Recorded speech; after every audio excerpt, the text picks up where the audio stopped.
Luiz é médico e, em meio ao combate à pandemia, foi demitido. Ele não concordou com a decisão do lugar onde trabalhava e entrou na justiça, pedindo para voltar ao cargo que ocupava. Mesmo com a crise, ele quis ir em busca do direito que acredita ter. A gente, como médico, tem uma missão, salvar a vida.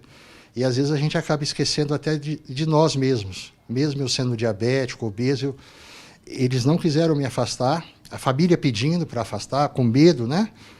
Mas eu decidi enfrentar, mesmo eles não deixando eu me afastar. Mas nem todo mundo pensa assim. Antes da pandemia, eram cerca de 100 ações por mês em cada uma das 6 varas da Justiça do Trabalho em Uberlândia. Em abril, foram 70 processos em cada vara, queda de 30%. Significa que o trabalhador apenas não teve acesso ainda ao Poder Judiciário porque os escritórios de advocacia estavam também fechados por força do isolamento social. Mas, por outro lado, os dados do estatístico do Ministério Público demonstram que Uberlândia tem tido um crescimento na irregularidade do cumprimento das obrigações.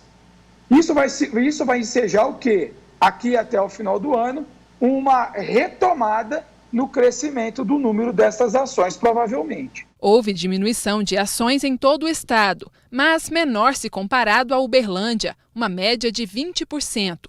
Em fevereiro, em Minas Gerais, foram 12.469 novos processos. Em março, 12.906 e em abril, o número caiu para 9.658 ações. Já o Ministério Público do Trabalho de Uberlândia registrou um aumento do número de denúncias de irregularidades trabalhistas relacionadas à pandemia. A cidade lidera o topo da lista do estado, com mais de 200 reclamações nos últimos 60 dias relacionadas à falta de cuidados sanitários das empresas e ainda sobre atitudes que elas estão tomando com base nas medidas provisórias do governo federal. No início, eram recorrentes as denúncias relativas à ausência de medidas sanitárias no local de trabalho, falta de fornecimento de máscaras, luvas, falta de disponibilização de álcool em gel, mas agora prevalecem as denúncias relativas à redução da jornada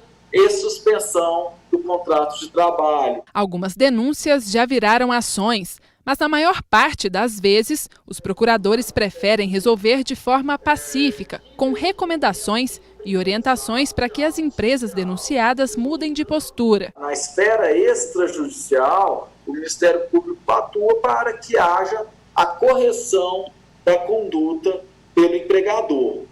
Infelizmente, nem sempre essa adequação de conduta é obtida pela via extrajudicial e aí sim é necessário o ajuizamento de ação judicial em face do empregador. O juiz acredita que nos próximos meses a Justiça do Trabalho terá grandes desafios.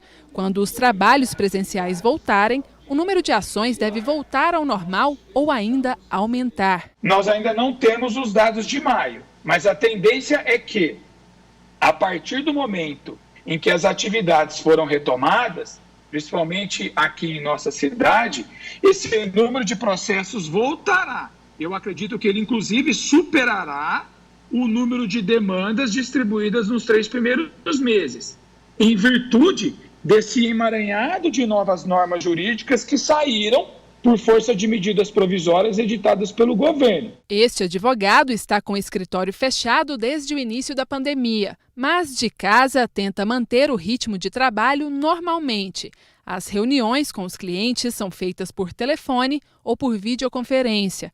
A crise, que trouxe impacto direto na economia do país, também gerou dúvidas ao trabalhador e ao empresário. E o advogado tem atendido muita gente. Aquele caso que realmente não tem condição, a gente marca presencial, mas com todas as medidas de higiene. Em relação à atuação na Justiça do Trabalho, não fica prejudicado porque hoje a maioria dos processos são eletrônicos. Então dá para ir acompanhando. A única dificuldade que nós estamos tendo são aqueles processos que necessitam da realização de audiência. Audiência presencial, principalmente para ouvir testemunha. Essas ainda não estão sendo designadas.